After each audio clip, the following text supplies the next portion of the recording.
Chapter 1. The key that wasn't there, the tide was rolling in. Silver-edged under the last golden spill of daylight, when Emma and Luca parked their car in front of the house.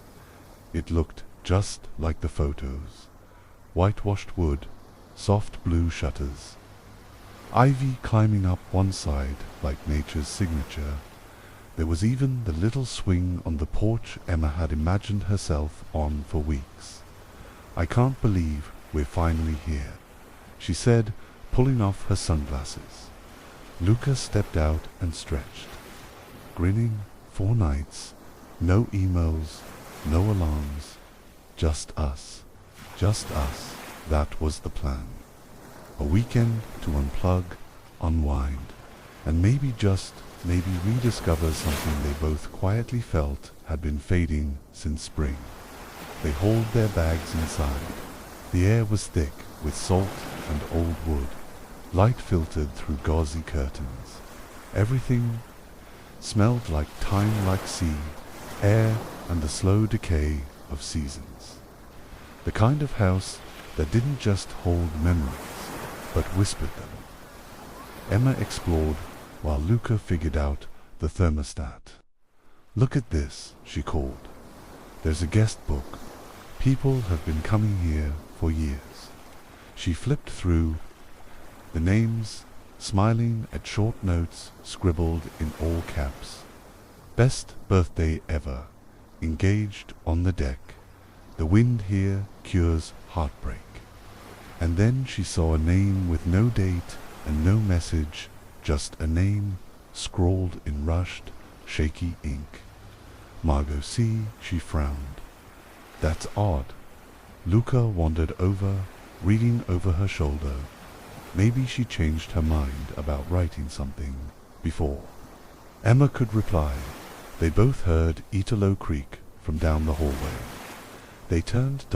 At the end of the corridor, to the left of the laundry nook, was a door they hadn't noticed.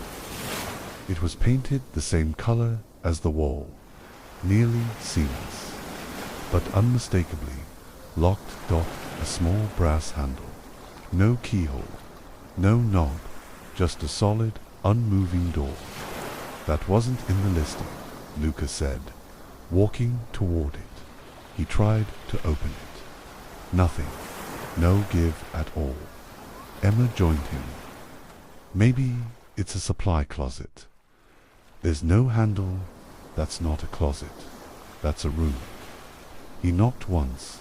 Hollow, locked. There was no key in the drawer with the others. No mention in the welcome folder, and when they called the rental company's automated line, the woman on the voicemail said, "The property has no restricted areas. Tenants are free to explore every part of the house." Emma felt a twinge. Why would they say that if this door's locked? Luca was staring at the door, almost amused. "Well, now I want to know what's behind it." Chapter 2. The photograph.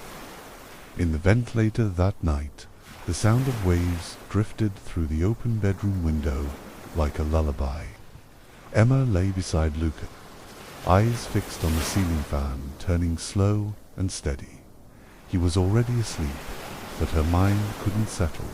Not with that door. It felt out of place, not just physically, but emotionally. There was something about it that didn't belong in a rental meant for getaways and sunshine. It felt like a sealed thought, a buried thing, unable to help herself. She got up. The hallway was darker than she remembered. The house had creak-soled wooden sighs that now seemed to answer her footsteps. Emma crouched by the locked door. She pressed her ear against it. Nothing as she stood. Her foot brushed against the floor vent nearby. Cold air blew through gently, but it rattled. Something inside. She knelt, pried the vent cover loose, and reached in. Her fingers touched paper. She pulled it out slowly. A photograph, bent at the corners. sepia-toned, taken decades ago. A woman stood barefoot on the porch, hair loose, wind blown, a bright laugh caught mid. Her dress was striped, her hand holding a glass of something fizzy. She was beautiful in a way that didn't try to be. On the back, faded handwriting, Margot, summer 83. Emma stared. Margot C., the same name from the guest book. The only one. Without a message, she suddenly felt like she'd touched something she wasn't meant to. She tucked the photo into the guest book, hesitated, then placed it back in the drawer. She crawled back into bed, but the feeling lingered like a thread left untied. Chapter 3. Something unspoken the next morning. The sun was bright, but the house felt colder somehow. Emma held the photograph between two fingers as she sipped her coffee. She hadn't said anything to Luca yet. Not until she knew what it meant. He came out of the shower with wet hair and kissed the top of her head. Sleep okay? She hesitated. Sort of. I had weird dreams, he said. Kept hearing something, like someone walking. Emma stared at him. I was up, but I was quiet. Luca blinked. You were up. She nodded slowly, then told him everything. The photograph, the vent, the name in the guest book. Luca listened with a mix of skepticism and fascination. Okay, that is weird, but maybe she was just ... nostalgic. Came back after years and hid it like a time capsule. Emma frowned. Then why was the door locked? They returned to it, still shut, still solid. Maybe it was never meant to be opened, Luca said. Emma didn't agree, but she didn't say it out loud. That night, they sat out on the porch together under a blanket, the ocean breeze brushing over their skin. She leaned into him, her head resting on his chest. Do you think people can leave behind parts of themselves in places like this? She asked quietly. Luca kissed her forehead. If so, I hope we leave behind something good. They sat in silence, the hush of the waves wrapping around them, until the stars turned overhead and their fingers laced together again like they used to. Something inside her was beginning to stir. Not fear exactly, but purpose, and maybe, just maybe, love rediscovered. Chapter 4. The door opens. Emma awoke with a start. The room was dark, except for the soft glow of moonlight slipping through the curtains. For a moment, she couldn't remember what had woken her. Then she heard it again, a slow, heavy creak.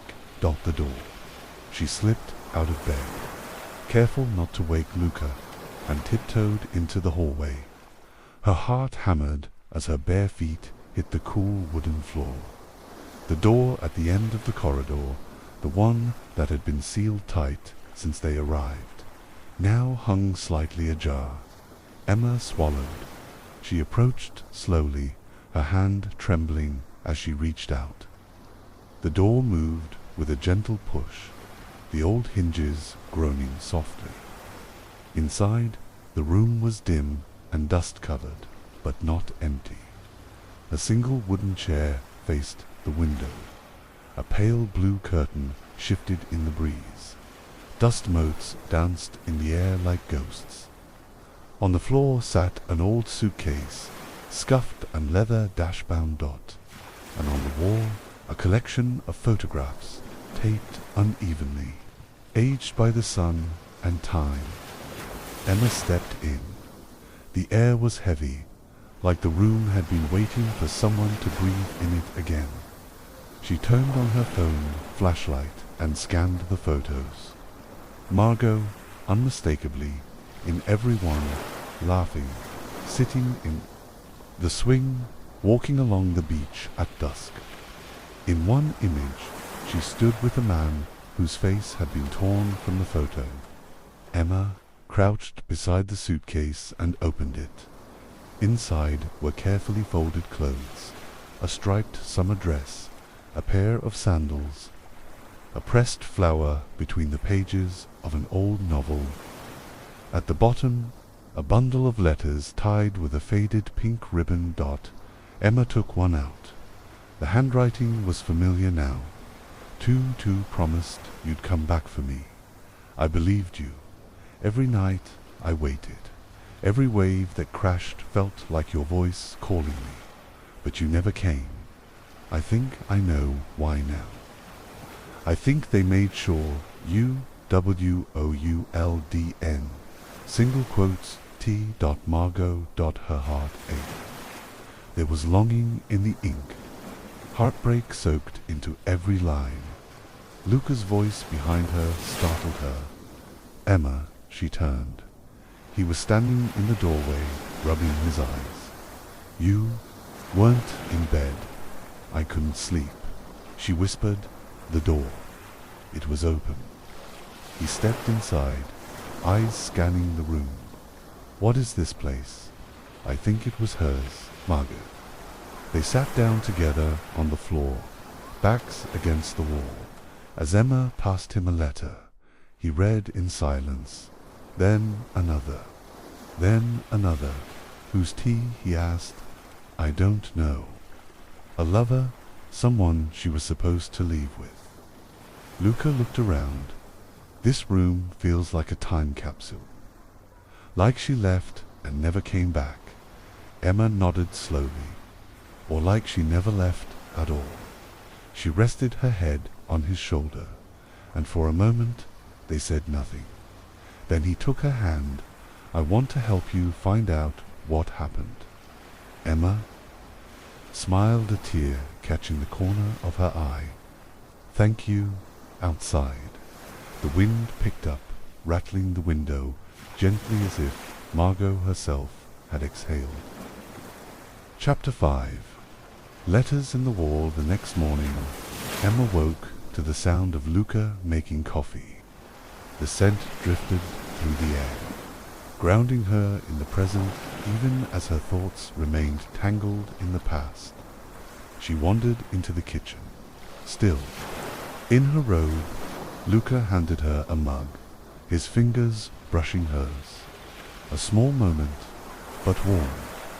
We should go back into the room today, she said, voice quiet. Luca nodded. I've been thinking about it too.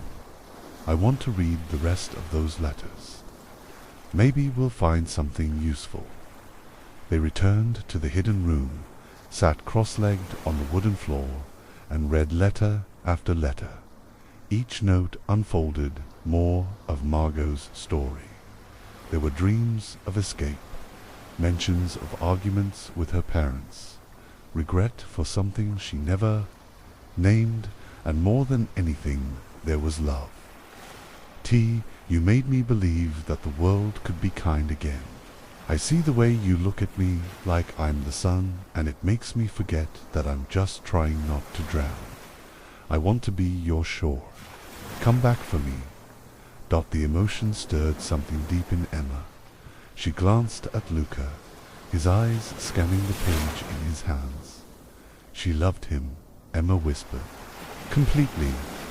Luca nodded, but something stopped him. He looked up at the wall of photos. We should look for him. T, what if he's still alive? Emma asked, what if he's waiting for someone to finally ask? They scanned the letters again, looking for any detailer, surname, a place, a clue, and then Luca noticed something. One of the letters had a return address on the back of the envelope. Smudged, faded, but still there. T. Mallory, Chapel Row, Norfolk. Emma's heart skipped. That's only a few hours from here. She looked at Luca. He was already nodding. Let's go tomorrow, he said. We'll take the day. See if he's real. That night, they curled up on the sofa together. laptop glowing between them, researching cold cases and archived obituaries. Margot Caraway disappeared August 1983. Last seen near her family's beach home. The case was quietly closed after 3 years, no body, no suspects, but under the surface rumors, a forbidden romance, parental threats, a town that buried its secrets as deep as the sand. Emma reached for Luca's hand. "I'm glad we came here." He kissed her knuckles gently. "Me too." Then, softly, he added, "And not just for the mystery." They smiled, but both felt it's something about this trip was changing them, unfolding a version of themselves that had been waiting to be let in. From the Cold Dot, Chapter 6. The man who waited the drive to Norfolk was quiet, but not heavy. Luca kept one hand on the wheel and the other resting on Emma's knee. She traced idle shapes on his arm as the coastline blurred past them. Neither spoke much, both caught in a strange space between anticipation and reverence. They reached Chapel Row just after lunch. It was the kind of village that hadn't changed in decades, cobbled streets, ivy-clad cottages, the scent of fresh bread from a corner shop. Everything moved slower here, as if even time tiptoed. They found the house easily, a small blue-gated property at the end of the lane, with white shutters and a rosebush that had grown wild. A carved wooden sign beside the mailbox read, "Mallory." Emma's heart thudded as she stepped from the car. "You sure?" Luca asked gently. She nodded. "If he's the one who loved her, he deserves to know someone remembers." Luca waited by the gate while she walked up the gravel path. She knocked. It took a long moment, but the door eventually opened. A man in his 60s stood there. His hair was silver, combed neatly back. He wore a sweater despite the summer air. His eyes were tired but kind. "Yes?" he asked. "Mr. Mallory." He hesitated. "I'm Tom Mallory." Emma held out the photo of Margot, the one from the vent. "We found this at the Caraway beach house." His eyes froze on the image. He stepped back as if the past had hit him like wind. "I haven't seen this photo in over 40 years. He whispered. He gestured for her to come in. Luca followed silently. The interior of the home was sparse but warm. Books lined every shelf, photos on the mantel, and in a frame by the window, one Emma recognized instantly, Margot barefoot, smiling. Tom poured tea without asking. His hands trembled. "You're the first people to ever come asking about her," he said. "I never thought anyone would." They listened as he spoke. He and Margot had fallen in love the summer of '82. Her family disapproved. He wasn't. From money, they had planned to run away together. He was meant to meet her at the cove. But that night he was late. They told me she left. Tom said, voice raw, that she packed her things and changed her mind. But I never believed it. Not really. She would have told me. She wouldn't have left without a word. Emma handed him one of the letters. He read it slowly, eyes watering. "She waited for you," she said softly. Luca asked, "Did you ever go back?" "Once," Tom said, "just for a night. But it was too much. I couldn't bear the memories. I couldn't bear the silence." Emma wiped a tear from her cheek. She left them behind, the letters, the room, like she was waiting for someone to find them. Tom looked out the window for a long time. "She was my great love," he said. and I never got to say goodbye.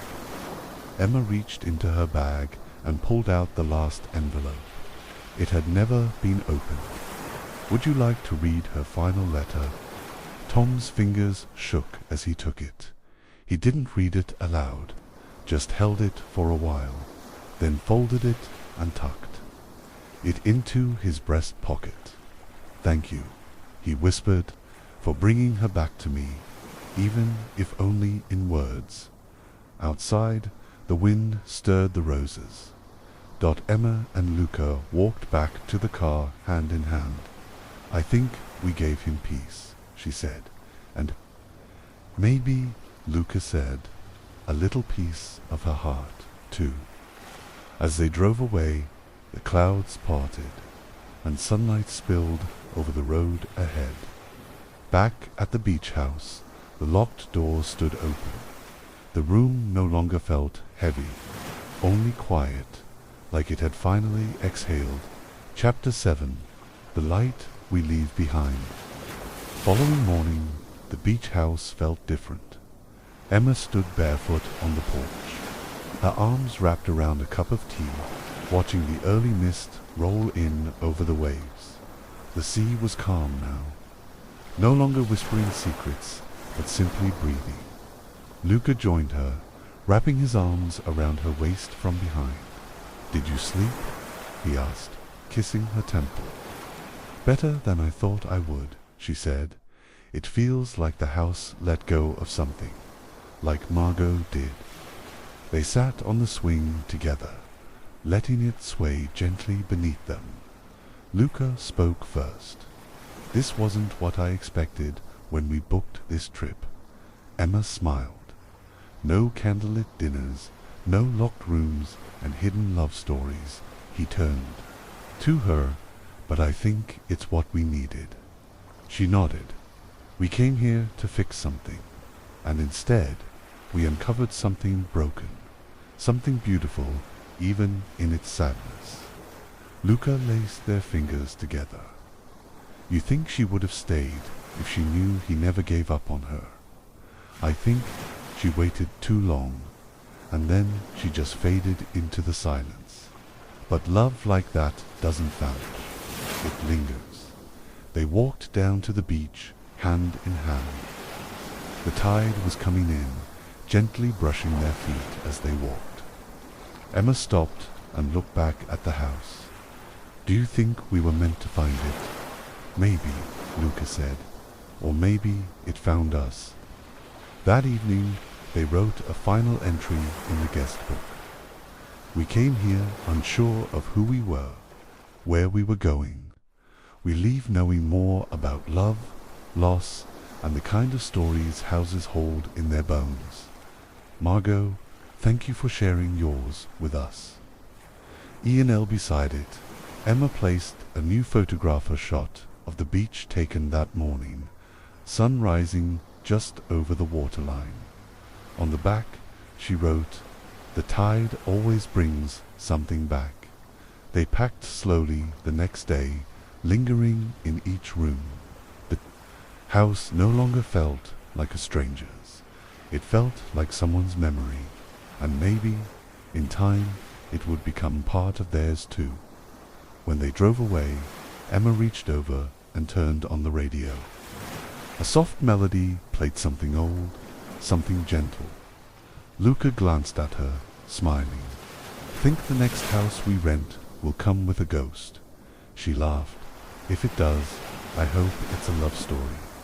As the house faded in the rearview mirror, the sky turned gold. The door had been opened, the past had been remembered, and Emma and Luca like the house had been changed. The end.